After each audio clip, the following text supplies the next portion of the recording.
mean, it is coming down like a. Brent, as we start Rule the Galaxy tonight live, it is coming down like gangbusters outside. Indianapolis, if you're listening, it is storming like the Wizard of Oz right now. You are going to take your time and listen to episode 252 of the Rule the Galaxy podcast while we hunker down and hopefully don't get disconnected because of the storm. So, welcome again to chapter 252. It is Joe in the pilot seat.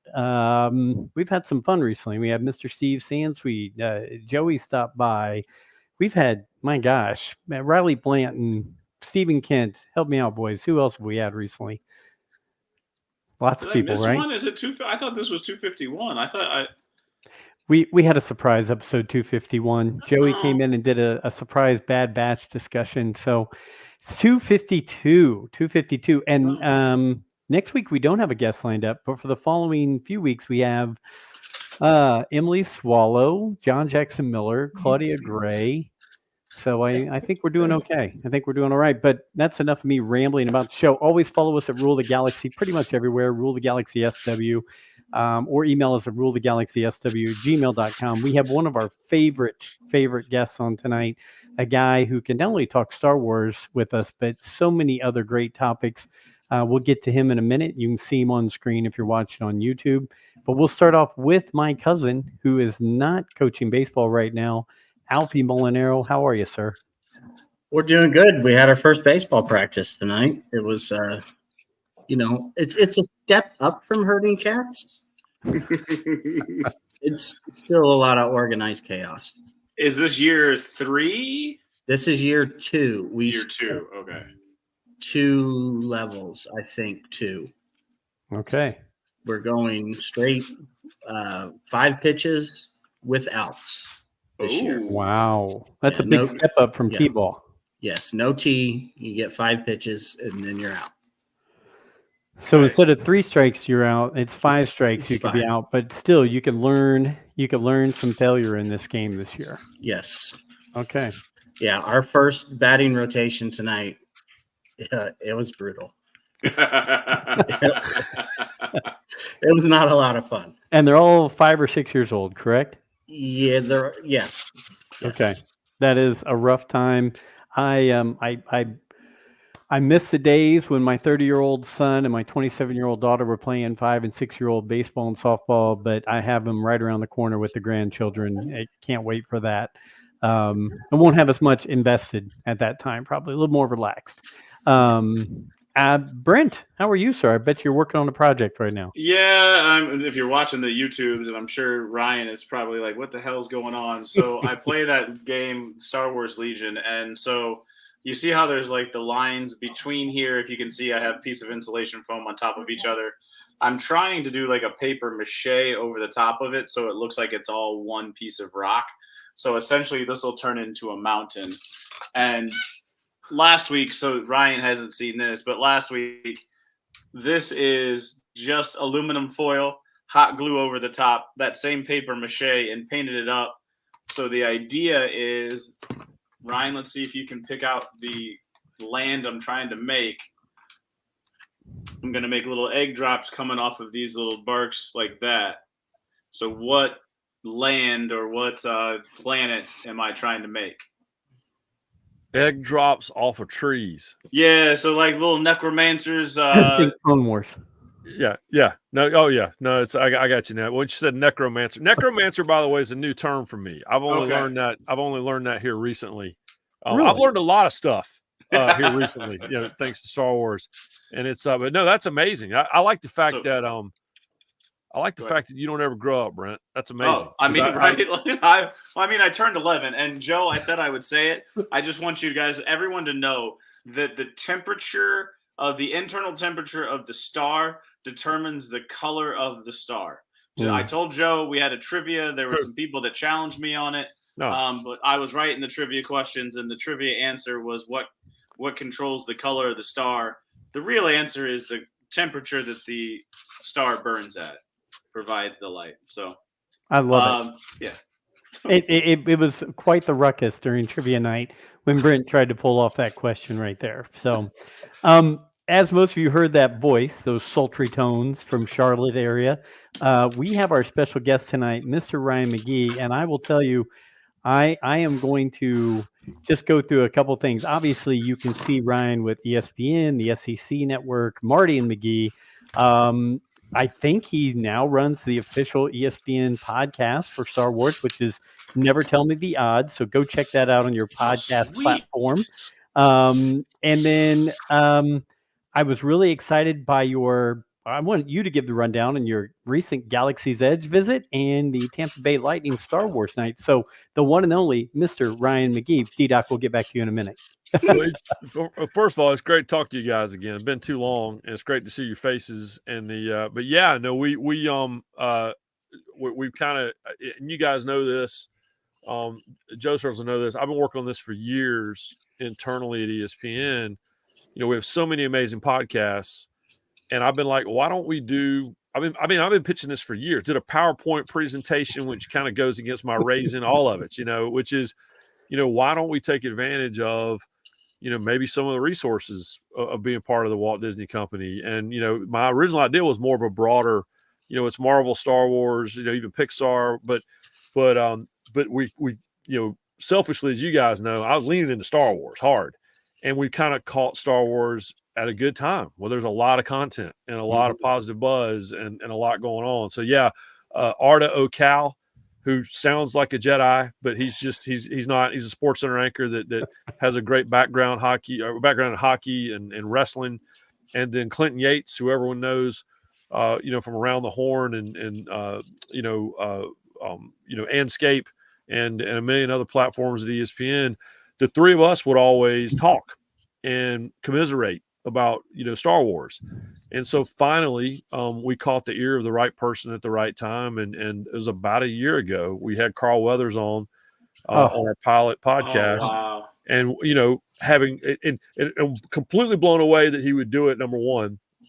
And number two, now we know what a gift that was, because we certainly had no idea at the time, but what an amazing chat that was. But yeah, so we went down to Galaxy's Edge to kind of get some momentum going for the podcast. It's been really fun with you guys, with some of my, the Star Wars podcasts, Galaxy, as you guys know. I mean, it's hardcore, and there's a lot of people. And so it's been fun interacting with my friends that have been doing this for a long time. And the goal is to do right by everyone, because we all love it so much. But yeah, went to Galaxy's Edge, finally had a chance to go to the workshop and build a lightsaber. I'd been to Galaxy's Edge a lot. Arda had been once with his small children, and they didn't really get to do anything because they went straight to, Cars Land. And then Clinton had never been.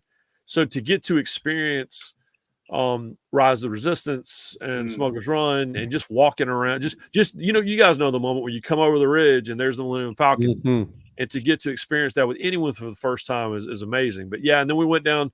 Arda, with his hockey background, he landed us a spot at Star Wars night with the Tampa Bay Lightning, and we had a great time down there. So yeah, I mean, listen, like I tell those guys, the hope is we get an audience. The hope is people will listen. But honestly, y'all, I mean, I got to build a lightsaber and got to go into Galaxy's Edge when it was empty at 5:30 in the morning, and so mission kind of accomplished. And I interviewed Apollo Creed. So yeah, so knock on wood, they'll let us keep doing it. But it's been fun. You guys know there's nothing better than talking about it with your friends, and we've talked about it on this show with you guys. Oh yeah, it's such a relief when you talk to someone that really knows what they're talking about. And so, we have a lot of people around us that love it, but not everybody understands it 7 layers deep, and Arda and Clinton certainly do. So it's fun. That's awesome. That's awesome. I know I constantly push my son Joey because he's telling me, well, when I talk to Rich Eisen, he loves Star Wars. And when I talk to George Kittle and Christian McCaffrey, they love Star Wars. Oh, and Cam Hayward loves Star Wars, and Ian Happ from the Cubs loves Star Wars. And I'm like, we have a podcast, Joey. Yeah. All you have to do is give them my email address. Yeah. They're more than welcome at any time. Yeah. No. We just had Ryan Blaney, who just won the NASCAR Cup Series championship. And when I originally pitched the idea, it was bringing in athletes who love Star Wars, which we certainly hope to keep doing. but Ryan was my pilot. Ryan was the guy. I'm like, this guy is the guy. And so for folks that don't know, I mean, he's got Darth Vader tattoos. He did the Princess Leia, Jabba's palace costume to, maybe ill-advised, for Halloween a few years ago, which is how we know he has the tattoos, because you can't cover much up with that on.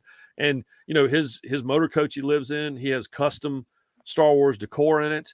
Now he's getting married. We'll see how much he's allowed to keep doing that in his own house. But right now, his house is completely decorated in Star Wars. So it was fun. He talked about this on Never Tell Me the Odds. He had a chance to ask out Daisy Ridley years ago before he was engaged or even had a girlfriend, and completely froze. He said to me, well, what was I supposed to say to her? I go, I don't know, Ryan. Maybe that you almost won the Daytona 500 last week. Maybe you bring that up. But yeah, but it was so we had a good time talking with him about that. That's awesome. Jack Harvey would be definitely 100%. So Jack Harvey's dying for that introduction. Yes. 100%. Well, Jack Harvey at Indy last year when I was there, Jack reacted to seeing Adam Driver. I think the way that Ryan reacted to seeing Daisy Ridley. I mean, it was like that was the coolest thing when they wouldn't let me anywhere near him, because I think they knew that I would probably, I probably couldn't handle it.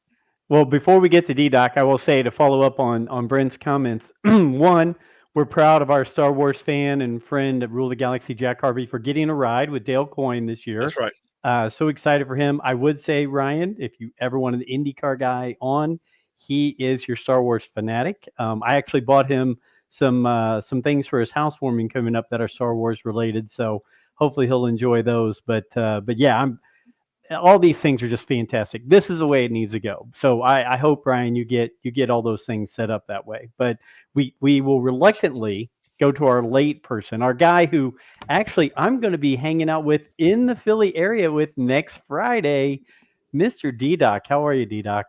Doing good. Yeah. Running a little late. I know it's a rare thing to happen here, but running a little behind. But yeah, fired up to talk some. I almost said I'm fired up to talk some Eagles. Fired up to talk some Star Wars. I was just reading the Eagles got Devin White. The Eagles are Saquon Barkley. Like, let's go, huh? Dude, he's one of those guys where I've always watched him, even though he was on the Giants, and I'm just like, I don't dislike you. I know one day you're going to be an Eagle. He's just one of those dudes. Sure. So, that is good to hear. Hey, you got a new quarterback, Brent. You got Kirk Cousins down there now. Yeah, you're right. But guess what? That's just Matty Ice, like 2.5.27. Like, I mean. Like, let's just throw him into the Phillip Rivers. He's good. He's good and will compete. But right. It's nothing that I'm going to be sitting here like shouting about. Well, Ryan, I will say this. I'm happy you got Blaney. I know you've got a bunch more people on your list. I have a couple things to hit on. One, we were super blessed to have Nika Futterman, Asajj Ventress, on our show. She was awesome. And now all the news stories are coming out saying, Nika's saying we broke it. Yeah, she's going to be an appetizer. We in January, we did the interview with her. We already knew. We were ready to go. Yeah, and that's always the best. And that happens with me a lot as a writer.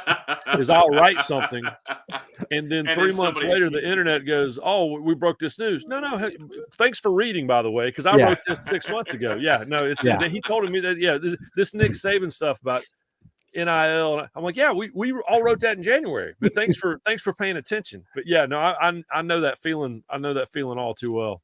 Well, and to go along with that great guest, last week we had Steve Sansweet, and Alfie and I.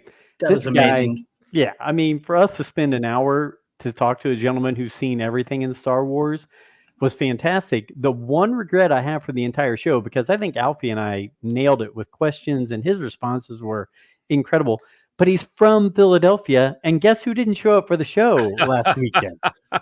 The Philadelphia guy who could have just been like, wow, I'm with a living legend, and he had to miss. So, but that's how it works. Joe, I was seriously in the middle of tiling in my bathroom, and it's like once you mix tile mortar, you're just like, it's over. like you just have to do it. And I'm Yep. like, I shouldn't have started this wall. I'm probably going to miss the podcast now. And then I was still tiling after you guys were done. And I had enough time to listen to the entire podcast while I was still Fantastic. tiling. And I'm looking at it and I'm like, that looks like a Temple University Yep. magnet on his He did. filing cabinet. But you guys hit on it later. So I'm like, yeah, I wish I could have been on that episode, but I'm happy you and Alfie got to do that because like there wasn't a bad question that you guys asked him, honestly. So it was a good show. Thank you. We had fun. We had a good time, and he's one of those ambassadors of Star Wars that everyone should meet. Like there's a handful of people, and he's one of those guys in the upper echelon that everybody should get to hear his stories. Because when he was talking about in London having a trash can full of chicken flesh because he wanted the wrappers that had all the Star Wars logos on them, that was a story right there that I was not expecting. So yeah. D-Duck's getting a shout out. Hey, one thing I did want to ask you about, Ryan, and I know you'd probably like to talk about it, this great book you just wrote, Welcome to the Circus of Baseball. I've gotten about halfway through it, but I will say I worked I worked one full year for the Indianapolis Indians while in college. And then when I was out of college, they asked me to be the mascot for a season. Oh, so hearing your stuff, I was rowdy. Rowdy. Yeah. So your stories were bringing me right back to living that lifestyle right there. It was incredible. Tell people about your Welcome to the Circus of Baseball book. Well, first of all, so was this was at the old ballpark, right? Oh yeah. Busch Stadium. Yeah. So I collect minor league ballparks, which is why I love minor league baseball so much. And I got to one game at Busch Stadium before they shut it down and turned it into a racetrack. And now it's what, condominiums. Yeah. I keep telling my wife we're going to live there one day. She's like, no, we're not. And but yeah. So I wrote Welcome to Circus Baseball. It's about the one summer I worked in minor league baseball, made $100 a week, it's the best time I ever had. It's the poorest I ever was, and it's the happiest I ever was. And it's kind of it's about one guy in one summer and one ballpark. It was with the Asheville Tourists. McCormick Field. If you've ever seen Bull Durham, the home run that Crash Davis hits his last career home run in is McCormick Field, and that's what it looked like when I got there. And in fact, a lot of the stories that made it into the movie were told to Ron Shelton, who wrote and directed the film, by my old boss, Ron McGee, who I write about in the book. And it's about that summer and that ballpark for me and that team. But it's just a love letter to minor league baseball because, you guys know you got so many great minor league parks, just, not a far drive away, certainly from Indianapolis, even from Philly. And it's, that's in the Carolinas growing up where I did. That's all we had. The Braves were down the road, and the next closest, I guess, was the Orioles. And so, but in North Carolina, when I was a kid, we had a dozen minor league teams. And so that's what I grew up going to. And so the chance to get to work in the minor leagues and to get to tell these stories about, I almost got killed by the tarp twice, almost drowned in the Dairy Queen machine. Yeah. The book opens, as you know, Joe, and thanks for starting reading it, with this guy, Captain Dynamite, and his exploding coffin of death. And this guy, he was from Philly, by the way, this guy would travel around the country laying down in a coffin full of old Wile E. Coyote TNT, and he'd blow himself up behind second base. And we thought he was dead. There's no question in my mind that he was dead. And the reality was, I write it in the book, as he's walking off, as his family, they give him smelling salts and they're walking him off the field. And as I'm running by him, because we got to clean this stuff off the field for the play of the game, I shout out to him. I go, "Nice job." And he didn't even look at me. And his wife kind of nudges him and points at me, and she goes, "He said, 'nice job.'" And that's when I realized he can't hear. He blew his ears off his head. So yeah, it's just, and keep in mind, this is the summer of the Major League Baseball strike. Oh yeah. This was the summer Michael Jordan was playing in the minor leagues. This was the summer of O.J. Simpson. All of those things kind of happened in this one window. And they were shooting Richie Rich with Macaulay Culkin, and man, it just was right down the road from us. It was. I appreciate you bringing it up. That book was a labor of love, and it's been. My big thing was kind of like I was talking about with podcasts, with Never Tell Me the Odds, and then you guys and all of our Mhm. friends, Podcast Galaxy. You want to do right by the people. I've only worked in minor league baseball one season, and I want to do right by the people. Like the front office staff of the Indianapolis Indians is one of the best in minor league baseball, and I want to do right by them because they're lifers. I mean, people Oh. work in the game for 25, 30 years. So Yep. the reaction from them has been great. And so honestly, that's kind of what I was going for. But I appreciate you bringing it up, and I appreciate you reading it. I got a daughter in college. I need royalties, boys. I got to pay out of state tuition. We will work on that. Everybody who's listening, go check out this book. If you love baseball, you'll love it. Go ahead, Brent. Speaking of paying royalties and stuff, I think you put out a tweet which made me do a little bit of a research. Your wife won a award for writing a play. Is she a playwright? Yeah. Was this just a passion project? Can No, you give me a little my detail wife- on that? Yeah, my wife, when I met my wife, I went to the University of Tennessee. When I met my wife in the 90s, she was singing at Dollywood. I mean, she's always been a performer. And so, and she's exactly, you're talking about the 90s at Dollywood, she's exactly what you think she was. She's about 5'0", curvy with giant hair and singing, Shania Twain, in the mountains. And so she's always been a performer. In fact, as we're recording this, she is she's up in Virginia about 2.5 hours from where I sit in Charlotte doing Still Magnolias, at a theater up there, and has been up there for a couple of weeks. And so, which, by the way, that just means that I've been on the PS4 playing Star Wars Squadrons like every night. I'm finally in the house by myself. Get the VR headset on, sit in your comfy chair, crack open. But I appreciate you bringing it up because she wrote a play called Oy Vey Y'all. And it's really a true story about my mother-in-law. If you ever listen to Marty McGee on ESPN radio, at the top of every hour, you hear this woman with this super thick Savannah, Georgia accent. And she goes, when the rooster's crowing, it's time for Marty McGee. Well, that's my mother-in-law who passed away a few years ago. And this was about, her and a friendship with a Jewish woman who grew up in New York, and the two of them in this nursing home together. And it just was a natural story. So my wife wrote this play based on their amazing, unlikely friendship. And so, it's very timely, because we're at a time where, people could use a little bit of understanding that it's okay, for everybody to get along. And so, I appreciate you bringing that up. We're all proud of her. That is absolutely awesome. And I'm promise I'll stop monopolizing this thing after I talk about one more topic, because thinking about your book made me think of one thing I have to talk about. I've been bringing it up recently, but I finally finished the audiobook by Billy D. Williams. Oh, so good, right? I just finished it. Oh my gosh. Ryan, you can chime in then, because the stories this man tells and the life he led, let's face it, there's a lot of people in today's world who think they're growing up hard or difficult, or they're throw me a pity party, whatever. Billy D. Williams, 1937, born in Harlem, facing everything you can think of in the 30s, the 40s, the 50s, all that kind of stuff, breaking into everything he's done. The man, I could listen even for more time, and you could tell the passion in his voice. And God bless him, he's now almost 90 years old, and he's just worn down, obviously, but the stories, the emotion, the passion. He loved his family. He loved art. He loved women. He loved acting.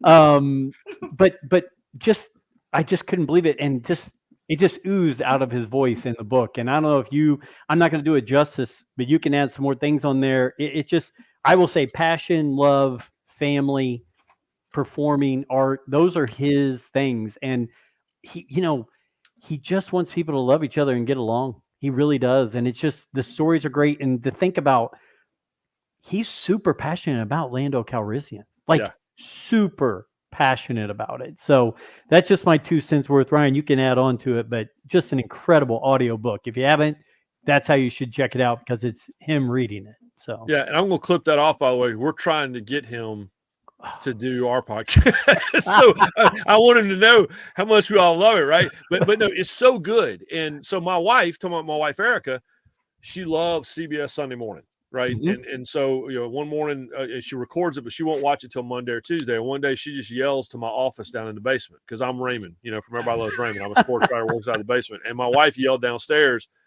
"Come up here, you need to see this." And it was Billy D. Williams talking about the book. And of course, I mean, there he is swinging the cape in the promotional photo, the famous blue cape, and what have we here? I mean, come on, man. And but he's so passionate about it. Mm-hmm. And of course, he hooked us with that. But I'm telling you, the prologue of that book as a writer is so good. It's just him drinking wine in Hollywood and talking to fans. And it just sets the tone for why I wanted to do the book. But the interactions with Billy D. Williams and George Lucas about, I want you to come do this. Well, why? Well, this is why I want you to do this. And this is what you're going to deal with. And he's like, well, all right, George, this is what you're going to deal with. And this is who I think this character is. And it's, we're all going to go for the Star Wars, right? But what you end up learning is I had no idea he's on Broadway when he was a kid. Oh, yeah. And all the other things that he did. Lady Sings the Blues and Bingo Long and Mahogany. Dynasty. I mean, all this stuff. And so Brian's song. Yeah. Well, Brian's, and again, I'm sitting here in North Carolina and, Brian Piccolo went to Wake Forest. Oh. And so Brian's song has always meant a lot, in this corner of the world. And so anyway, it's really good. And it's, I loved the C-3PO book. I loved it. And I love the fact that, these people that we've loved for so long are writing about this and are so passionate about it. I mean, the diary that Anthony Daniels kept and him going back to that. And Billy D. Williams just kept it all right here. So you guys are going to really, really love it. And the audiobook, I read it and then immediately was like, oh, he read the book. Then I got to download the book. And so hearing him say these things is, I just sat in a truck in a driveway for about an hour the other day. It's amazing. And one of my son's favorite people in the world ever was James Caan. Yep. And to hear the relationship that they had and how they came from these different backgrounds and made that story of Brian's song the way they did and how it affected race and community and things like that. Just fantastic. So I'm glad you liked it as much as I did. And I tell you, D-Doc, I got him hooked on the IMC3PO by Anthony Daniels. So good. The Princess Diarist by Carrie Fisher. Yep. These audio books just really bring it home. Like, it's great to read them, but then when you hear those actors come back and do, I can't wait for Mark Hamill to do his. This is what, he has to, right? Mark, that was my immediate reaction when I finished the C-3PO book was, what is Mark Hamill doing? I mean, and he's a voice actor. Do it, dude. I mean, So can you imagine, what the stories that he tells, and maybe some stories people don't want him to tell. but he's doing a lot of that, right? When he's doing these, but it's but yeah, I can't wait for that because it's got to happen one day, and so hopefully sooner than later. You got it. Well, I'll go around the room. Alfie, D-Doc, Brent. I monopolize. You guys take anything, ask questions, or bring up a topic you want to hit. We got a little time here, so let's have some fun. Let's do some Star Wars talk. Go ahead, D-Doc. Yeah. One thing I will say is if you're gaming, did you see the new Battlefront? The original Star Wars Battlefront remake is out. Just came out today. So you got to download the old Star Wars Battlefront. Although I'm pretty sure they underestimated Star Wars fans because from what I'm reading, they crashed the game today. Yeah, I would wait to actually buy that one. From what I've been reading, the servers can't handle the amount of people playing. It's going to take some big updates. Nice. I just needed to work for 3 days. I needed to work sometime in the next 72 hours because that's how much longer I'm going to be home by myself. So it's also a very big download. Yeah. It's 70 or 80 gigs. I read that it went from It went from 4 gigs to 57 because they opened the game up and then Star Wars fans crashed it. And then they were like, we need to do an update the day it came out. And then now they have this big update because everyone wants to play online together because that's the biggest thing is it's the old PlayStation 2 Battlefront, that has all these characters that, it really was probably a lot of people my age would probably say that that's part of the reason that they're Star Wars fans is because of that Battlefront game. Even guys I know who don't even like Star Wars played that game. So it's I'm pretty fired up that it's out. It's $30. I'm probably still going to download it. And I'll definitely get it. I'm just going to wait a little bit. Ryan, you if you see Brent showing these cards, it's a new card game. What's it called, Brent? It's called Star Wars Unlimited. And these are cards that are in the game, and I'm trying to find the ones that are like iconic that you would be able to see, somewhat cartoonic art, cartoon type art. All right, I'll tell you a story real quick. My daughter's a freshman in college. Called me today because she. There you go. That's my man. That's right. But my daughter, he just showed the back to tank. My daughter slipped on the stairs today in the dorm and cut her knee. And freshman in college, how do you do laundry? How do you do this? Dad, I cut my knee. What do I do? I'm like, well, there's a CVS across the street. Go over there. And I said, and you can get Neosporin, but I like Bactine. And there's this silence. And my daughter goes, wait. She goes, what'd you say? I said, I like Bactine. And she goes, like Luke Skywalker Bactine? I go, well, I said, well, that was the back to tank. And my daughter goes, wait, I want to make sure I got this right. She goes, Mom said to get Neosporin, but you're saying to get Bactine. I go, Bactine's better than Neosporin. She goes, you're only saying this because of the back to tank. I go, maybe. I said, maybe. I saw that card, made me think of it. There you go. These are amazing. Yeah. So they've released they have 9 sets that they're going to drop over the course of the next not 7 until 2027. They're going to do one every 3 or 4 months. It plays very much if you've ever played Magic the Gathering or no Magic the Gathering, but they have limited rarities. They have limited cards. Luke Skywalker, you drop somebody's defenses and attacks to a point where you can kill them all right away. There's Kanan Jarrus. I mean, you pretty much name right now. It's a lot of the original trilogy people. The next set is going to have probably more of the Mandoverse. You can take a lightsaber and attach it to anyone, so anyone can yield a lightsaber, and it gives them extra bonuses. So it's an upgrade for anybody. The Colonel Yularen. I was trying to find some of the ones that, like, obviously we would all react to and kind of show you. They have commanders and stuff like that. Thrawn. At this point, you name somebody from the Star Wars universe, they're probably from the original trilogy timeline. They're probably in this game, and they have plans to drop the Clone Wars era people. That'll be in like December timeframe. All right, so hey, I got something here. So this is not that. I love show and tell. But it is cards, right? So at Galaxy's Edge, I saw this in the hotel. Ooh. I bought it. This is a Star Wars conversation chat pack. And so now, like when we do our podcast, they have all these cards, and it's just like party questions. Yep. And there's different categories. So it's some of it is like kind of trivia questions or whatever else, but a lot of it is like if you could bring one kind of technology from Star Wars to Earth, which would it be? And so now, when we're doing our podcast and it gets silent for a second, I go, you know what? Why don't I grab one of these cards? Yeah, like we threw that out at Ryan Blaney, and we said, all right, if you could take. The question was if you could take one. It was like one animal from Star Wars, and keep it as a pet. What would it be? I'll keep it as a pet. And there was this pause, and he's like, does Babu Freak count as an animal, like as a pet?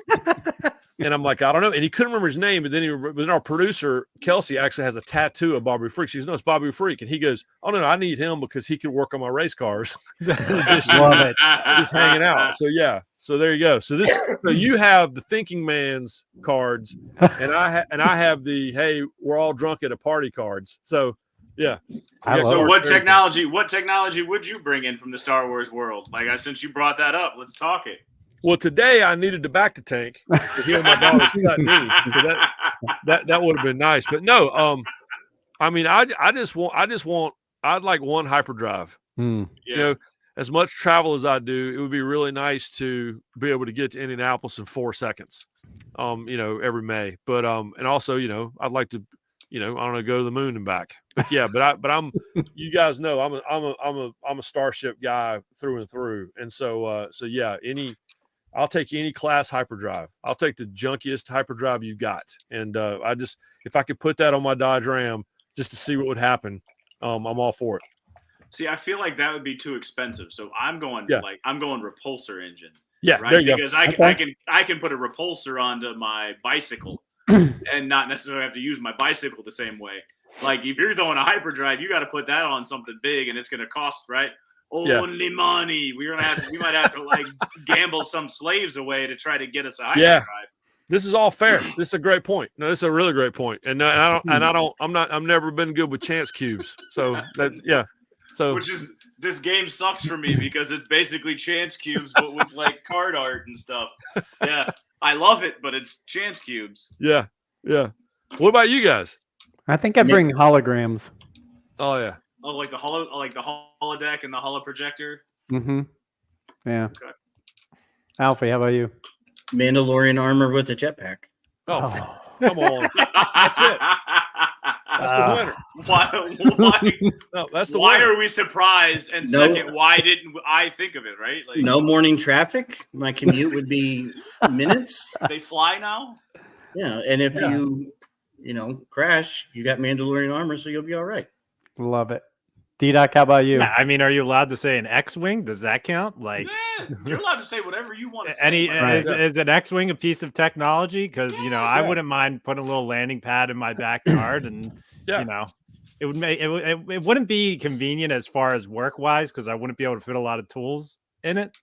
Maybe the Razor Crest. That would be more. Where would you park it though? Once you went somewhere else, though, that's the only thing. A plumber would fly a Razor Crest instead of a because it's got a toilet in it, right? I don't know if you can put a trailer on the back of an X-wing. A refresher. Sorry, not a toilet. Well, to your point, Alfie, I remember when Dale Earnhardt Sr. But this is how long I've been covering NASCAR with Dale Earnhardt Sr. When he got his first helicopter, I was like, "Well, how is it?" He goes, "Well, it's awesome." He goes, "The problem is I don't know. We never, you have to make 19 phone calls to figure out where you're going to land it." And he goes, "The good news is I get whatever I want." He said, "The bad news is," he goes, "nobody wants to land a helicopter on the roof of their building." So yeah, that's same thing. But I believe I'd have an X-wing and just take my chances. Can I just react a second? His first helicopter. That's all. Like that's where my brain stuck. That's where my brain stuck. Where you said that. He bought his first helicopter. So back in the 90s, when I first started covering motorsports, and you guys there in Indianapolis remember like the inaugural Brickyard 400 in 1994, Rick Mast from not far from where my wife is right now in Virginia, he won the pole for the first Brickyard 400.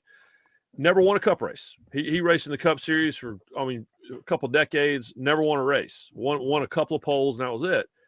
And I remember Rick had been on one of the shows I used to work on ESPN, and then I drove Rick to the airport. And Rick goes, "Hey, you want to see my new plane?" I said, "Yeah." And he had flown himself down. And we'll walk around looking at his plane, and he keeps saying, "Well, this plane versus my other plane, and this new plane versus my other plane." And finally he stops and he goes, "Hey, you know how I know there's too much money in NASCAR?" I said, "What?" He said, "Rick Mast has 2 airplanes." I said, "Yeah." I said, "Yeah," and never won a race. Yeah, so it's a truth. But yeah, it's a good problem to have. My first helicopter versus my third one. Hey, Hyperspace Heroes checking in. Nice to see you guys. Love that you guys are doing a live show every Thursday, and then we follow it up. So we're like Seinfeld and Friends and Cheers and all that on a Thursday night. Must see YouTube right there. So I like that. So great to hear from you guys. I'll just throw out, it's been a little while since we've talked some Star Wars topics, and we've got, not here, but in the show. And then we've got some little bits of Bad Batch to talk about. But a couple of things coming up. As Brent knows, my passion for physical media, Obi-Wan Kenobi and Andor coming out on Blu-ray and 4K in April. Really excited about that. I won't have to pirate those. I can actually get those and buy them through legal channels. But you bought it through legal channels that was pirated. Yeah, I did. Yeah, right? Like you went to Walmart and bought pirated things from Walmart. So I gotta tell Ryan the story that Joe, when the physical copies of Mando came out, Joe was like, "Yeah, guys, I got seasons 1 through 3." And Alfie was like, "They don't make that." And Joe was like, "Yes, they do. I have it right here." He ordered it on Walmart.com. I did.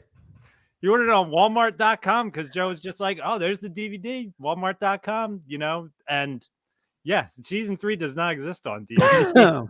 Yeah. Hey, did And just so y'all know, as an ESPN employee, I'm actually talking on a computer owned by the Walt Disney Company, and a red bar just came up that said, "Please give me contact information." Wow. No, hey, I remember when He's got ears everywhere. I'd go to the North Carolina State Fair when I was a kid, and it was on the north. It was on it was a flea market on the North Carolina State Fairground, and there was a guy that would sell these VHS tapes. I remember I bought a copy of Empire Strikes Back from him that I know that you get it home, and the deal was the shot. I still don't know how they would do that back in the day, but he shot it off the screen, Sure, with an old camcorder or whatever. I still don't know how guys how did that work? Like, did he go at noon on a Wednesday? I don't know. I don't know how you. But did he know the guy that ran the projector? I have no idea how that worked. But all I know is, I think the statute of limitations is expired, so I'm not going to get in trouble with the employer. But yeah, I think I paid $3 for it, and I was just happy to have anything at that point. heck yeah. The funniest part was when Joe was telling us about it. It's like he just had he ordered it from Walmart.com. Yeah, the weird thing is like third-party sellers they just show up with everything else on Walmart. So he's like, he was like, Alfie, I didn't get it at first because I thought it looked. I'm like, do the discs have covers on them? He's like, yeah. You gotta be careful of that stuff, man. You get that home and you be like, I don't remember this many models being in the manual. What is this? Yeah. These Mandos did not have beer commercials in the middle of them. I can tell you that. It's the best thing on the internet last week, right? Is that real? Yes. Yeah. Okay. Yeah. Okay. Like I mean, I saw them, and with the world today and how things happen, like the best was when they go to reach into Obi-Wan reaches to get the lightsaber and opens up the cooler of the beer. It was fantastic. But like the way the world is, I can't believe that. I didn't want to believe that it was real. I thought somebody was trying to pull one over on everybody. No. It's the best. When the Emperor, when Palpatine opens it up, and there it is. And the music. If it had just been beer cans, that would have been enough. Yeah. But when you throw in the theme song, which everyone has in their head now, it's too good. But it's genius. We don't want to take any commercial breaks, so we're gonna force some product placement in there. Force some product placement. I love it. I mean, that's a little bit stronger. I didn't even see that, but I think that's stronger than for like product placement. Like that's. Oh yeah. That's a whole new word for they've created a whole new category for. It's in the storyline, right? And somebody made a great point. Who one of the first people I saw that posted made a great point. Like, so did people who saw that broadcast, like they missed a pretty big storyline. I mean, it's only the introduction of the lightsaber, and and it was cold beer. So which it's like if Marty Smith, if my co-host wrote a version of Star Wars, that's the one it would be. Yeah, it'd be about cold beer. It wouldn't be about anything else. To go along with it, Daisy Ridley, who we spoke about earlier, she is out there hitting the circuit, telling everybody a little bit of everything. And the new standalone, she said the Academy is going to be different than Luke's Academy. And she's not seeing that she's going to have any kids in her standalone movie. So I don't know if any of you guys were expecting anything different from that, but at least I like to see that Daisy Ridley's out there giving somebody a little bit of info about what's coming up with this new movie. So I don't know. Just does a little she late. Even really know? Like, so sorry that I'm like, I feel like does she even really know at this point? It's going to go through 12, 15, 1700 rewrites. Yeah. I think what she's basing what she's saying off of was the original idea of what the movie's going to be about. Maybe a rough draft, because from everything I've read, which you have to take everything with a grain of salt. Is it true or not? I don't know. They're still waiting on this guy to finish the Peaky Blinders script before he even starts on the Rey movie. That's good news and bad news because I want the Peaky Blinders movie too. So right. Yeah, get to it, dude. we need to be entertained. But it's interesting now. And I mean, Brent, you were asking about my wife. My wife, she teaches classes and all stuff about script writing, and the way that it's done now versus, and we saw it with the sequel trilogy, the way it's done now versus, the way it was done back in the day, is you're not winging it, but kind of the Marvel model is, all right, we're going to roll with this and kind of see where it takes us, and we know where it's going to end up, but we really don't know what we're going to do to get there. And so, yeah, I think that she certainly, you're right. I think she certainly has an idea of what's going on, but I don't think anyone, it's all very compartmentalized the way they do it now. And so I don't know that anyone really knows, what all is happening for sure. And plus it's, it's in pre-production. So I can guarantee you nobody knows right now, but I'm just glad it's happening. And we've talked about this on the show when I was with you guys before. Like, my daughter's 19, and her generation, they're chomping at the bit for more Rey. I mean, Rey is her Luke Skywalker, because of the age she was, and when the movies came out, when the sequel trilogy came out. So it's interesting.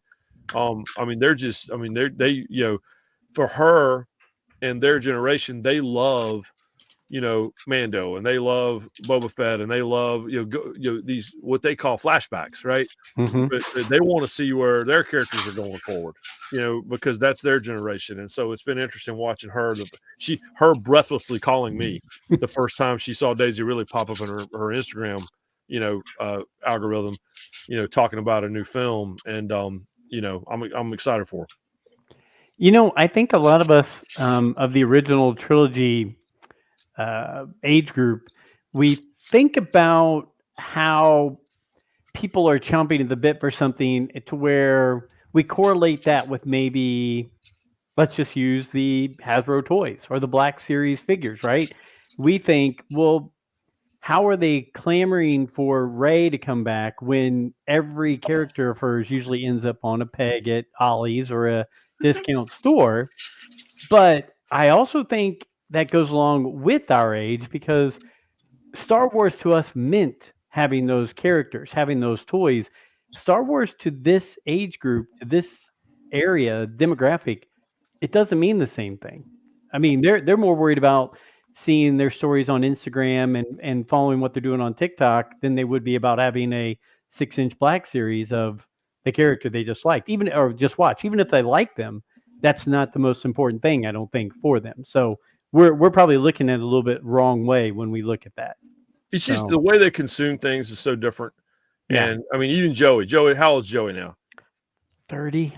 Yeah. Right. And so, but even you think about Joey's 30, and my daughter's basically, she's 19. And so even the way they consume media, the way Joey consumes media is so different than you.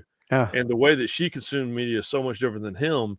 And they're not that far apart, and so and I say this all the time too, when it comes to Star Wars, is my dad's the coolest guy in the world. C-3PO drove him crazy. Like, thought he was the most annoying character in the world. I dressed up like C-3PO for Halloween. One of those old cardboard boxes that had the plastic mask and the coverall. And then, the prequels come along, and it's Jar Jar, right? And I've told you guys the story. My wife and I went on Thursday night for the premiere, and everybody's going crazy, but they're all like, what is this? Everybody, all the grown-ups at midnight. But then we went back on Sunday afternoon for the matinee, and the kids loved him. And that's why I was like, oh, this is their C-3PO. Like, I thought I was going to punch him in the face, and he's amazing, to them. And so it's like that with this, it's the things that certain generations might complain about certain trilogies, the generation that actually inherited that trilogy.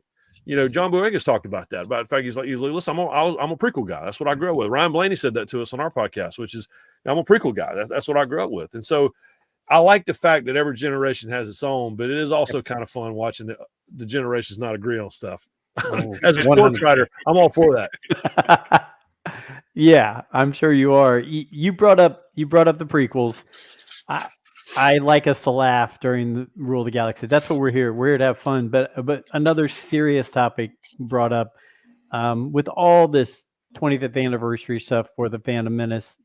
We're getting everybody's coming back doing interviews. They're getting the magazine articles, and we talked about it recently. How we would love to see something with Jake Lloyd, and to see that his mom's coming out now and talking more about him, and the schizophrenia and the breakdown and everything like that. And she even said, he didn't pay attention to or know or read the things that were written about him and the Phantom Menace. She said, the things that were going on in their lives more, genetically, all that kind of stuff, that was more leaning towards where he ended up, right?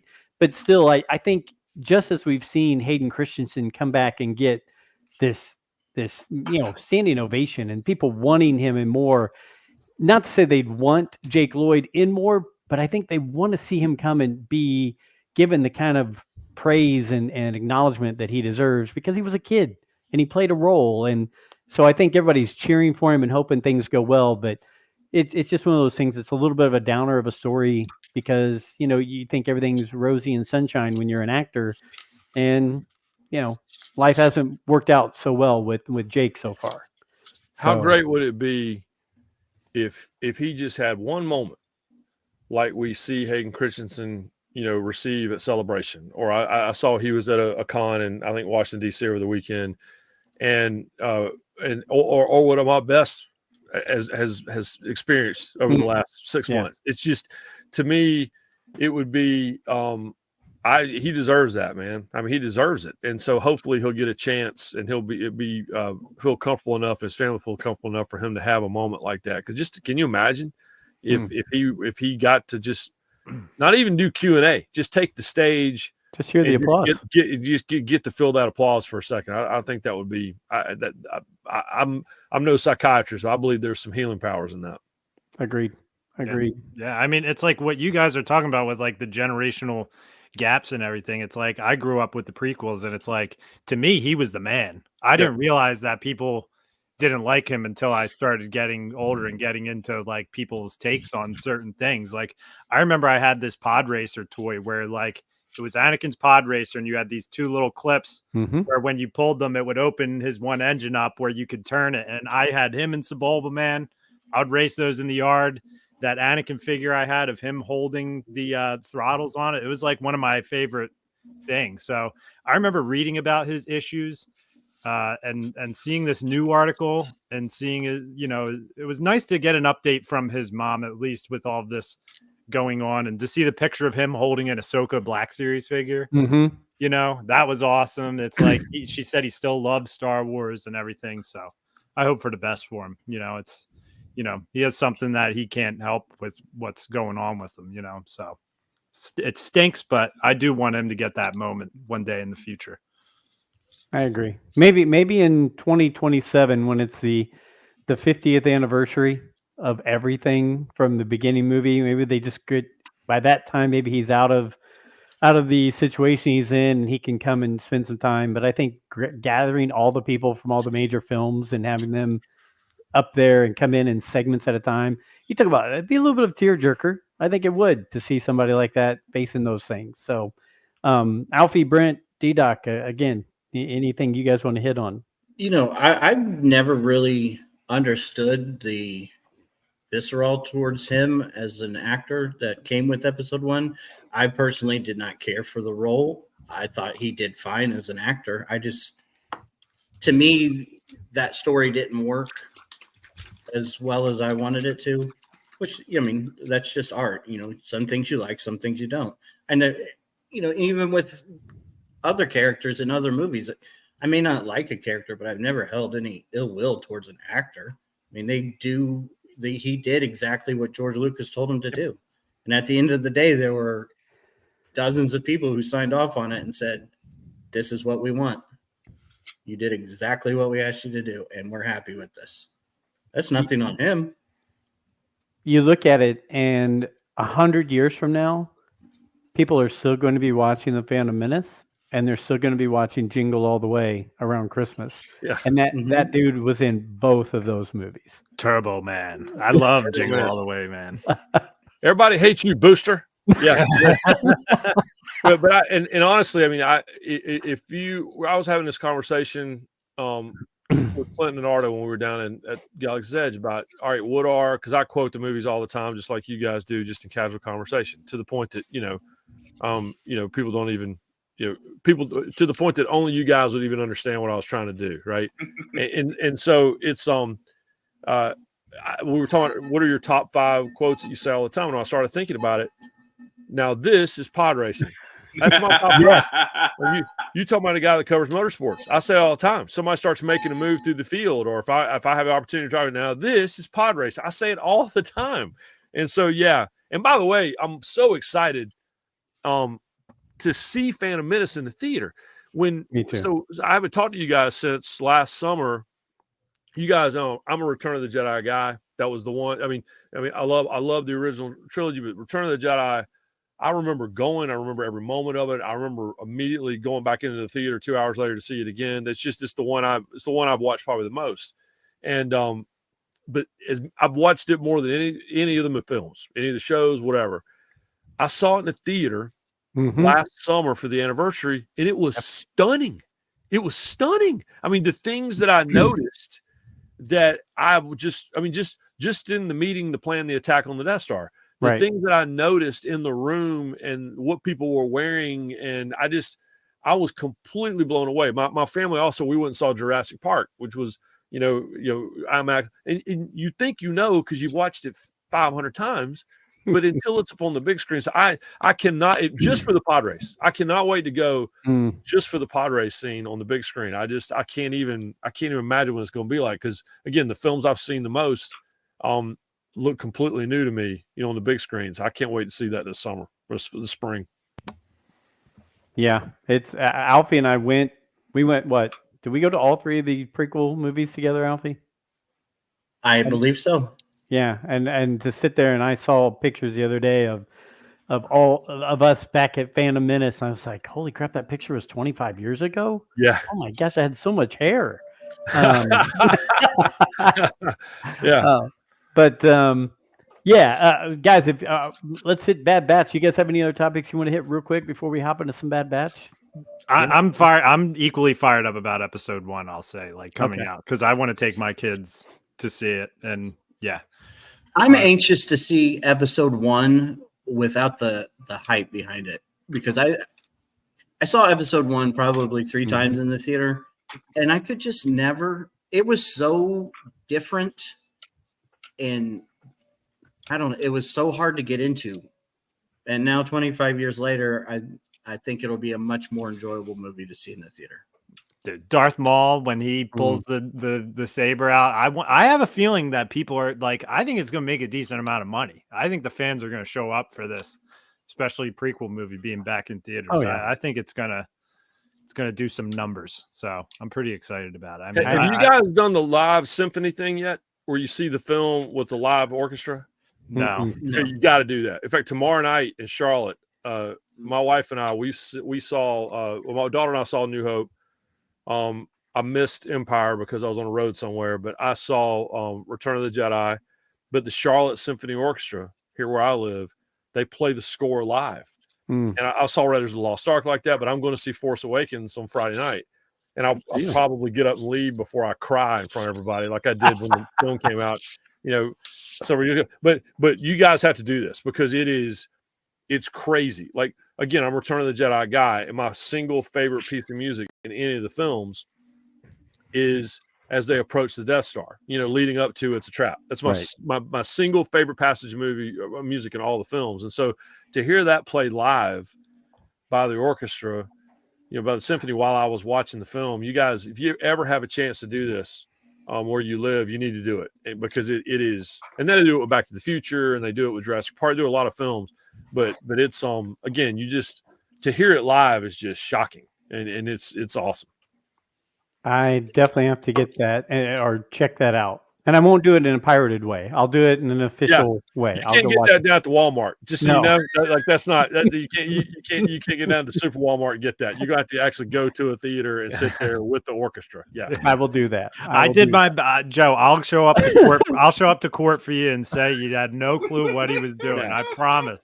He's just a dad. He's just a dad. He's just a dad who bought something online. He was on Walmart.com. He figured it was safe, And I don't. The law is not a defense. That's it. I do not have a lot of pull within the Walt Disney Company, but I will do what I can to make Thank you. Thank send you. some emails on your behalf. Thank you. So we're up to, guys, we're almost halfway through the final season of the Bad Batch. This was So episode disappointing. 7. So we got 8 left. So we're almost at the halfway point. Ryan, I'll let you start off, like, leading up to this. We've already talked about the first, 4 or 5 episodes, but leading up to this and heading into the infiltration and the extraction, what have you thought so far of the Bad Batch, where it's going, all that kind of stuff? And then we'll hop into these 2 episodes right here. Well, I just there's a part of me, like, I can't wait for the new episodes to drop, but there's a part of me that dreads when a new episode drops because we're getting close to the end. Yeah. And what I don't want is we've all had such an amazing run with this idea of the clones for so long. I mean, for so long, I'm not ready to close that chapter yet. And I know Yeah. it won't ever close completely because there's too many platforms for it too. But I watched the latest 2 episodes right before I logged on with you guys. And just the moment at the end of the last episode is a story. And so, this idea, because I think the question we all always say, my favorite part of everything we get now is I think about Revenge of the Sith. Mm-hmm. And there's that amazing moment, where Anakin looks across the city and Padme looks back. And all I remember thinking is there's all that traffic. And I'm like, what the hell are these people doing? Like, you know what I mean? Like, they have no idea. Like, what are the guy that was working, the guy that was cleaning the windows, the hell's wrong? What's he thinking? Right. And so now we're kind of getting that ground level story on a lot of these people. And I felt that way about the clones, which is, so we're just going to send these guys into war and they're going to save or curse the universe, whatever your side is. And then we're just done with them. Like, what are we doing with them? And so to get some focus on that and all that, but I don't want closure on it because I don't want it to end. But that last scene, I don't know where you guys are with spoilers and all that stuff, but that last scene at the close of that episode, and there's 2 ships and there's 2 groups, and that right there was like, all right, this is where we're going, and I have no idea where it's going to go from here. Yeah, no, I agree. Alfie, you have been one of the loudest of maybe not clicking with Bad Batch, but seeing some good points in it. What did these 2 episodes do for you? I'm extremely dislike this series. I'm very disappointed in it. And that's only because this season, these first 7 episodes have been better than almost the entirety of the first 2. And it feels like so much of the first 2 could have been cut out, combined into one season, and this season been made longer. Because as of now, I feel like it's going to be 2 mediocre seasons, 1 great finish, and a ending that feels rushed. Okay. Not that that's not great, because I feel that it's going to be great. This season has been phenomenal, and it's finally what the Bad Batch could have been for 2 previous seasons. Okay. D-Doc, how about you? Yeah, I thought, again, it's like, I think the animation is just insane for this show. Like, the shots that they got on that snow planet, with almost like the Dune style, that was giving me some Dune vibes with the worm, except it was the opposite. They wanted to keep them on to keep the worm away. When they were showing the shot of when it was shutting off and they're zooming in, I'm just like, this animation is insane on this show. The ships, the details, like, it's crazy. And it's like, for these last 2 episodes, I looked up, the cast, and it's literally Dee Bradley Baker, the girl who plays Omega, and one random guy who does a stormtrooper voice. So, like, for what Ryan was talking about with that standoff at the end, it's amazing that Dee Bradley Baker has this ability to create all these characters within the same voice tone, but each of them change it up a little bit to make that new character. Right. And you have these feelings towards them. It's like, I understand what Alfie is saying. Like, this season definitely has a different tone than the last 2. But for me, I didn't watch the Clone Wars live when it was happening. I caught up on it. So I think that's why I've enjoyed Bad Batch more, is just because this has been my thing where it's like, I enjoy Star Wars animation. Before it was just something I never even considered watching, back years ago. So I'm enjoying seeing it pan out. And I'm also glad so far that Tech is still not alive. So it seems like he's actually dead, because I can't have them pull on my heartstrings like that. But it's good, man. It's good stuff. It's really good. It is. It's interesting. All seven of these, even Joey said, he and I were talking about it, and he was like, even the ones that are slower bring weight and depth to this season. Like it's not like, okay, this is all action or this is all intrigue. I mean, there's something bubbling behind the scenes of each one of these episodes that is going to get us to that finish line by the end of this season. Brent, how about you? I mean, it's filling in the gaps of the early rebellion, which is kind of what I like. I can say I'm not a huge Clone Wars guy, and that era never really resonated with me. But as and talking to people, was it Ryan Blaney? You talk to Jack. Jack Harvey, I'm sure, is a Clone Wars era guy. If you talk to anyone who's in like the fandom from the ages of like 30 and down, are really big prequel people, because that's what they grew up with. That was the nostalgia. What I really wanted, the reason why I really liked Rebels, is because it gave you a glimpse of a cell of this terrorist organization, and they were terrorists. But like, it shows you one cell and how that cell comes together with a network of cells. And what you're seeing though is now how the clones are part of a cell of a network of cells to try to overcome. You see, it was really cool to see the Rexus guy who Alfie believes is at the medal ceremony on Senator Yavin. Singh, yes, and as well as what Shabani or Chibuti or whatever the heck her Senator name is. Tucci, right? Chuchi. See there, Shabani's good enough for me, right? It's a good yogurt. It is. So yeah. So anyway, like that was really cool, because they were like, yeah, we were on opposite sides, but I think we have a common enemy now that more people will understand as they become oppressed as well.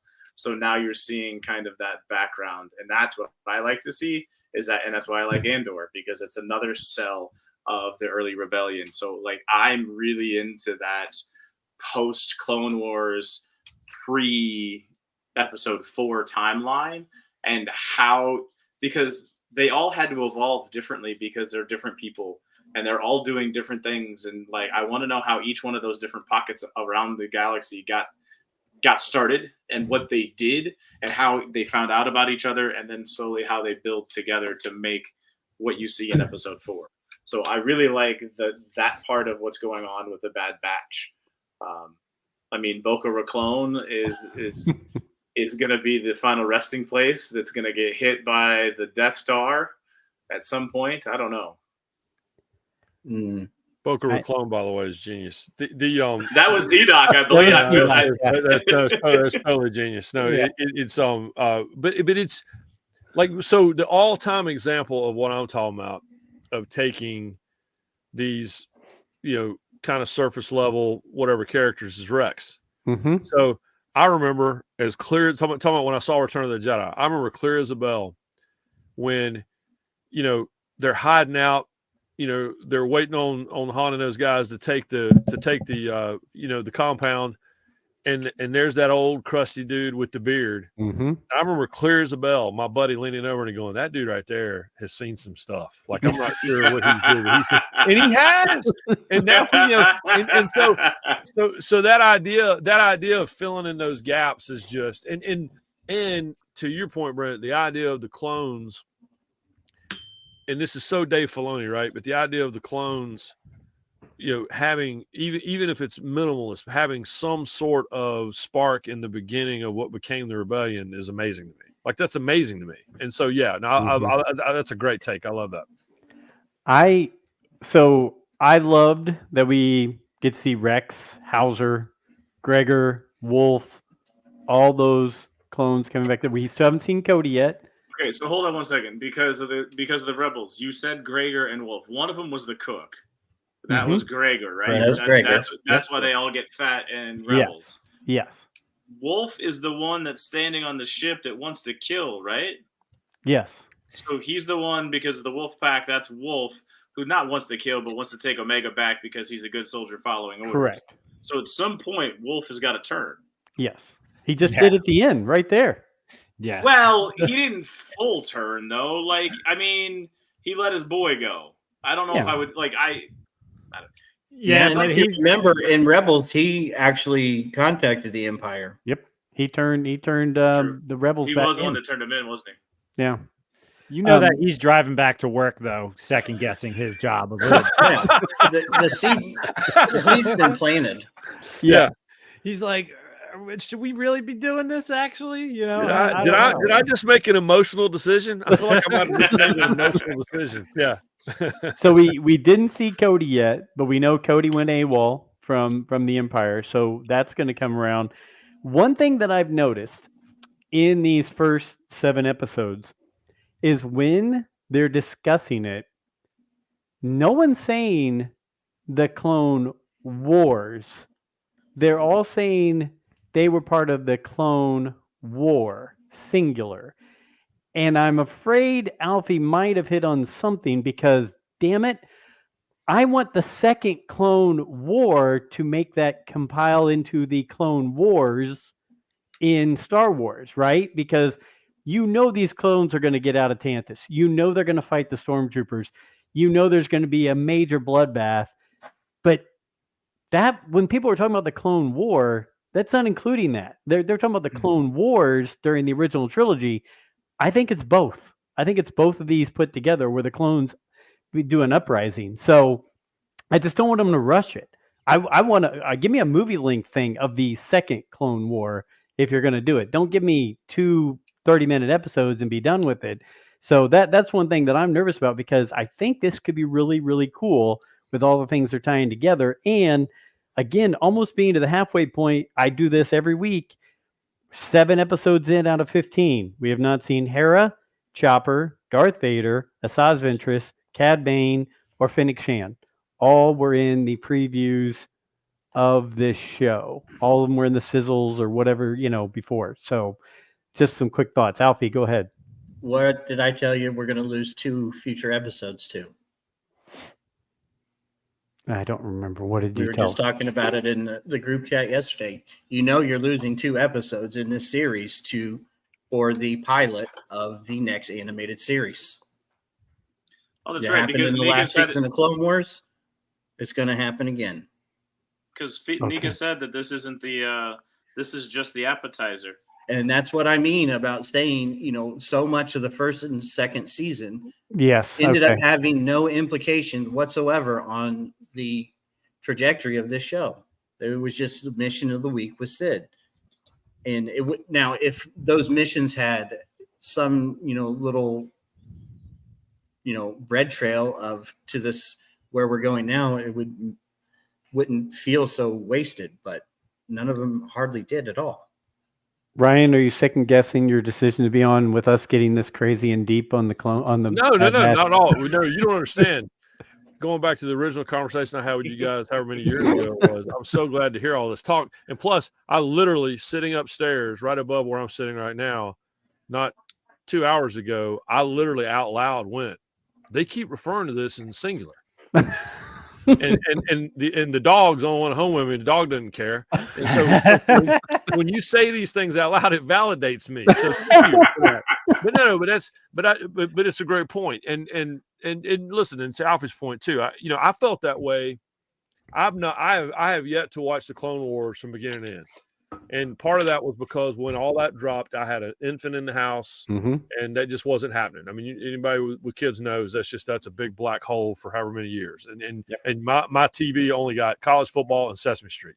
We weren't watching anything, the Wiggles. We weren't watching anything else. And so, so there's big gaps of the Clone Wars that I didn't watch, and I didn't. And quite frankly, it was cartoon in the beginning, and so.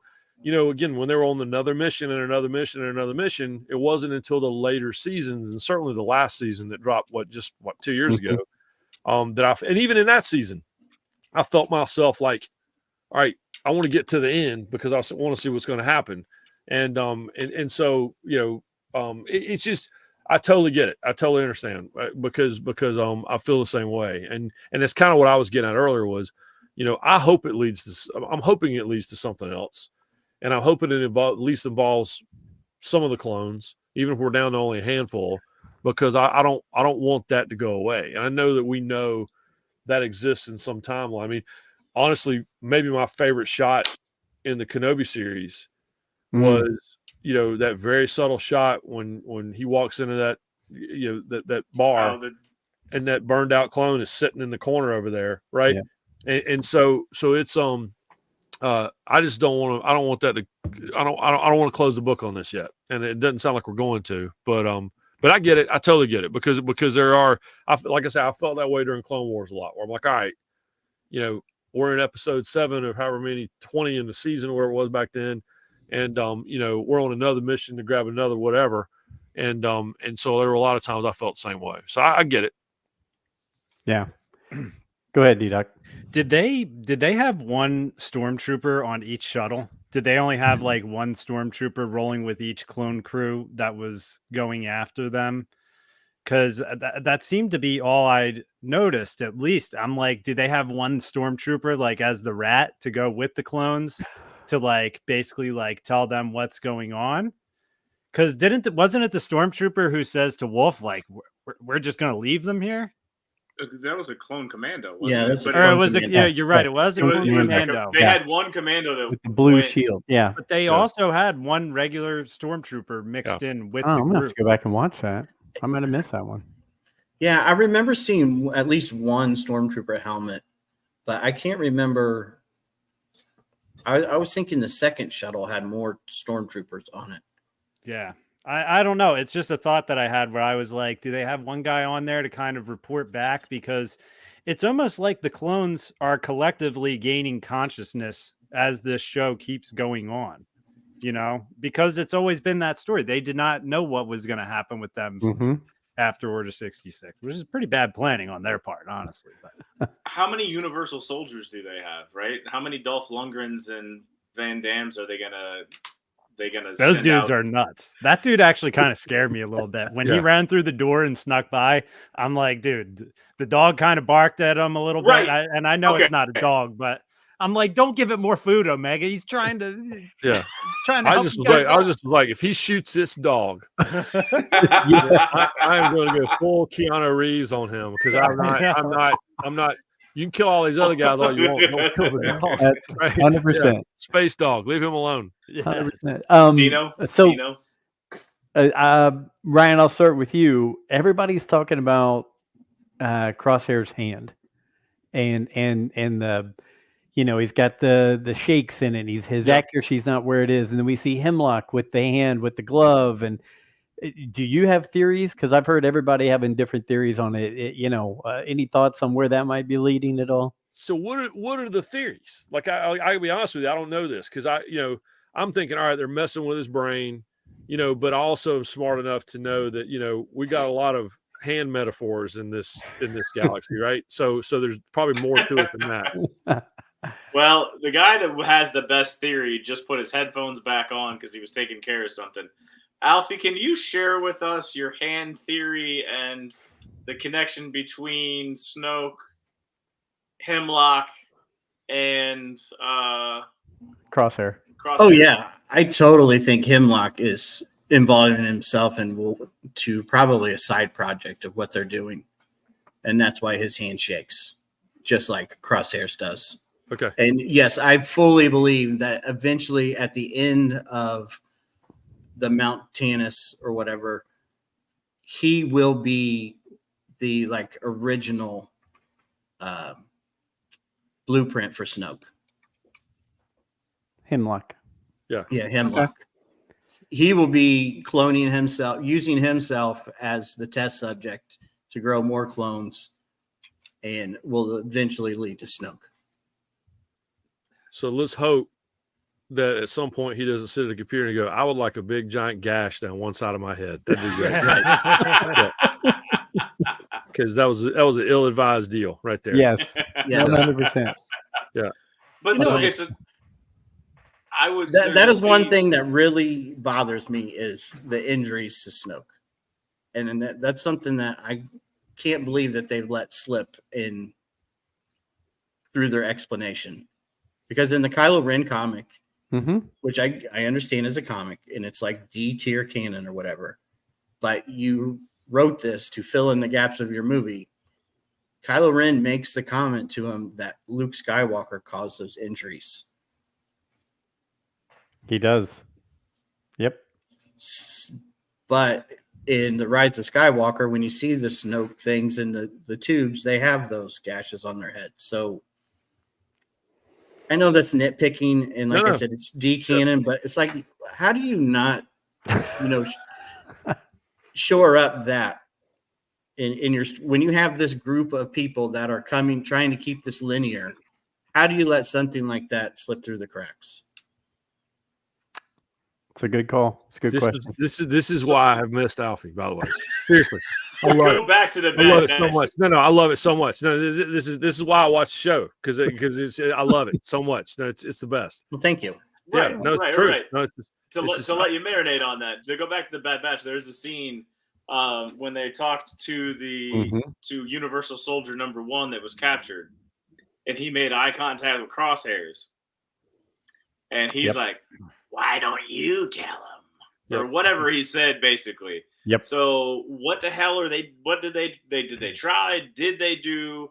Obviously, Crosshairs knows a shit ton more than what he's letting on. Yeah. Hey, I'll throw this in there, Brent. So Joey did that quick sneak episode with me about Bad Batch from last week, and what he came out swinging with was, so far nobody's been able to see behind the red laser things that the Emperor and Nalase and all them looked at. He said, "Dad, that's going to be Grogu encased or entombed in something behind there. They're going to wrap Grogu being hidden and using the M count out of him way back then. And then Fennec Shan, Asajj Ventress, and Cad Bane are going to take him and give him to the bounty hunters that are holding on to him during the Mandalorian time frame." And I was like, holy cow, Joey. I mean, let's face it, we got a lot of stuff going on here. I mean, my call has been that Caleb Doom, or Kanan Jarrus, is going to come back in the final episode because he was in the first episode of Bad Batch, and it's going to be the beginning with him, Hera, Chopper going off to be the rebels before they take off and do stuff. So there's a lot of things that could happen in these next 8 episodes, and a lot of weird things that could happen. So see, I thought they were just hiding the French beer behind all of that. I saw they were they're just hiding they're hiding. Cerveza. What is it? They're like, everyone stay out here. No, and then they walk back. Chilean, not French. Yeah. Chilean. The way the series is going to end is the music builds, and the light grid opens, and the door opens, and they just play the theme song, and dun, dun, dun, dun, dun, dun, dun, and we'll move on to the next show. Now I'm all for it. No matter what happens, somebody's going to animate that and throw that out there on the interwebs. 100%. Yeah. No. I would be disappointed if it ain't happening already. Exactly.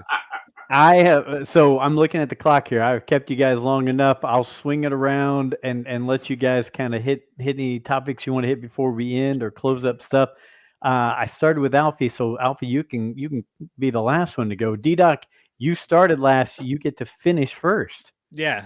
One question I had for Ryan, and it's a quick one. I saw you had tweeted a couple days ago when Landon Dickerson got his contract extension that he won like the Marty and McGee Guy of the Year or something along those lines. Yeah. Because I didn't see that. What is the story behind that? And Landon Dickerson is awesome, dude. Like, he's the best. And this is so. We have been doing the Marty and McGee TV show in the fall for 3 years now. First year was in the studio. The last 2 years have been on the road, on Saturdays. And so we have each year given out the Marty and McGee, like, Man of the Year award. And Landon Dickerson was the original. And here's all you need to know about Landon Dickerson was he wins the award. We want to have him on the show. He's like, absolutely. And he's like, well, is there a trophy? And we're like, well, dude, we don't have the budget for a trophy.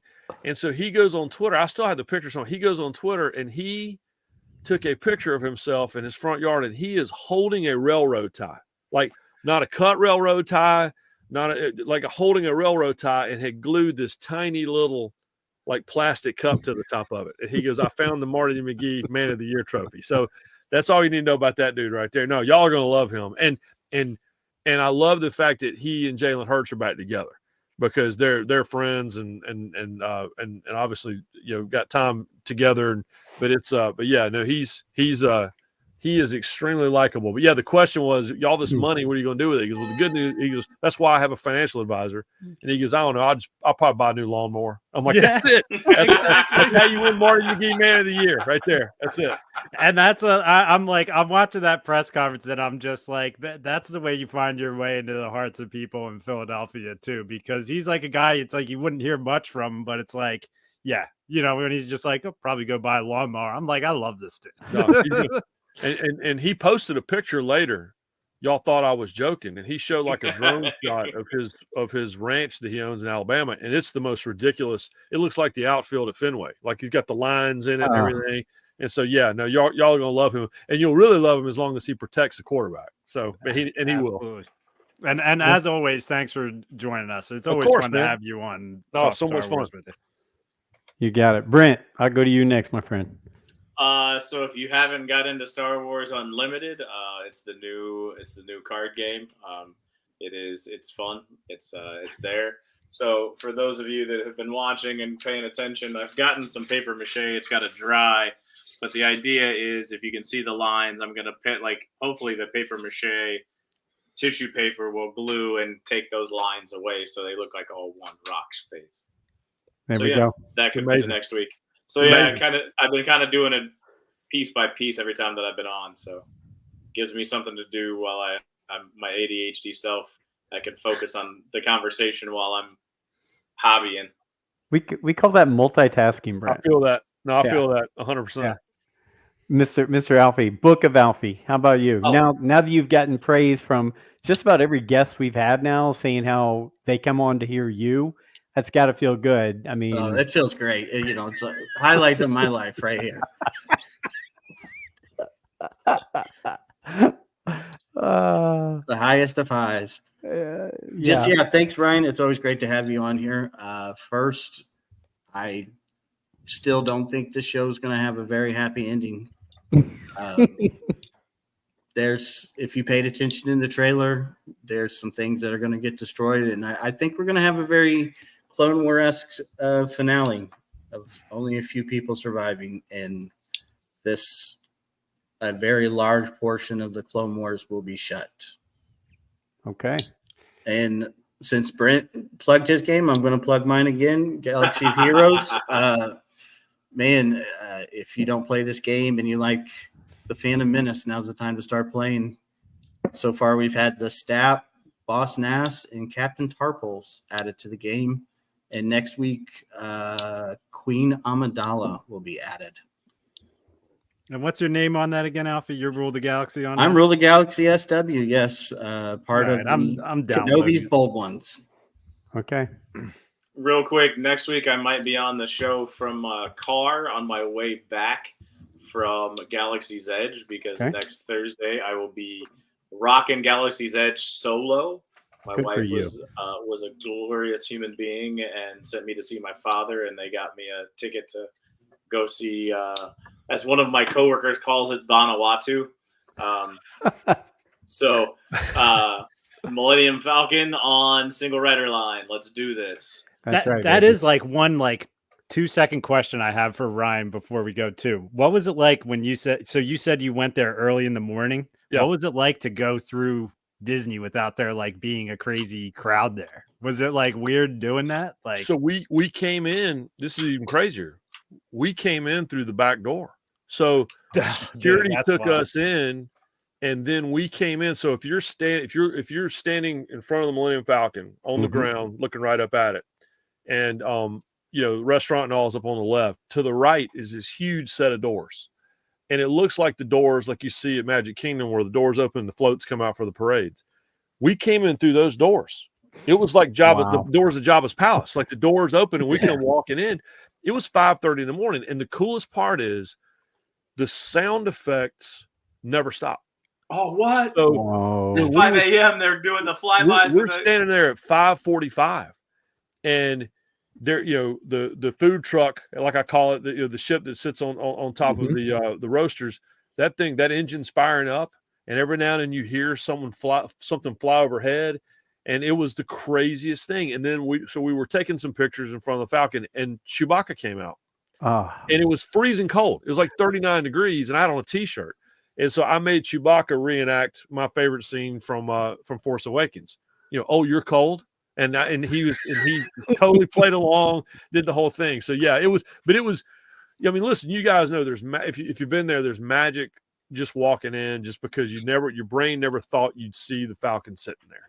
And even for me, walking past the X-wing and walking past the A-wing and all those things, but when you're in there by yourself, it was me, Arda, Clint Yates, our producer, the woman who's helping oversee the show, and then a couple of people from the park, and that was it. And it was absolutely crazy. And then then by 10 a.m., the crazy thing was, so they have the rope droppers, they call it, right? So for those who've been to Hollywood Studios, the front of the park is, I mean, it's probably 3/4 of a mile away from Galaxy's Edge. And so we knew that the gates opened like at 8 o'clock. And I mean, at 8:03, the people came running into particularly for Smuggler's Run, but really for Rise of Resistance.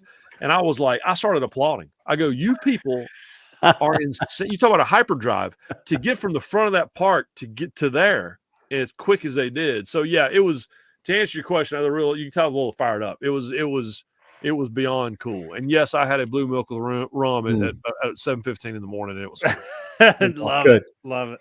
Good. Anything else you want to promote, plug, anything? I mean, I know always Marty McGee, and I know the book, like I said. Anything else you got going on coming up that you want people to know about, where to track you down? Well, yeah, I mean, listen, I'm fortunate to be I think, become friends with you guys, along with some other great Star Wars podcasters around. But you guys are my OG, always going to be. But I mean, I wore the hoodie because I'm shameless, right? They never tell me the odds. I mentioned that's why we're there. It's me, Arda Cal, and Clinton Yates, and our goal is to just do right by you guys and to do right by this amazing Star Wars podcast galaxy that's out there, because it's been fun. Again, you guys were the first, but it's been fun befriending guys that that I've met over the course of the last couple of years. And so the goal is to be a part of this amazing community. And so I've always appreciated you guys letting me into this group, and hopefully folks will find Never Tell Me the Odds. And plus, by the way, we started talking about names for the show. I'm like, well, sports gambling is legal everywhere now. Let's go with Never Tell Me the Odds, which is a great quote anyway. So yeah, but I appreciate you guys having me on. It was always a great time. No, we appreciate you. You are one of our favorites. I love on a Saturday morning when I wake up and my wife's asleep and the dogs are just like, we don't want to go run around. We just want to lay down. I'll flip on Marty and McGee when you guys are on TV, and I'm just sitting there cracking up going, I kind of want to just call in right now or just message him and have him say something stupid about Star Wars. But maybe I should do that next time. So yeah. And the best part is Marty doesn't know Obi-Wan Kenobi, from the Prime Minister of China. He has no idea what we're even talking about. He'll be like, I saw the first ones. Okay, well, good. But Marty's not seen a new movie since Tombstone. I think he just quit going. He never thought he'd get better after that. It's a good place to stop. It is a good movie. Oh yeah, I started talking about Star Wars, and he politely listens. So I appreciate that. But yeah, but you guys are the best. I appreciate you having me on tonight. No problem. No problem. And for fans, Rule the Galaxy, thanks for sticking around. I know we've had plenty of people in the live show tonight, so thanks for watching. We'll be releasing this on Friday as a podcast. Episode 252 in the books. We've got great guests coming up. Ryan McGee, thanks again. And to all of you, until next time, may the Force be with you.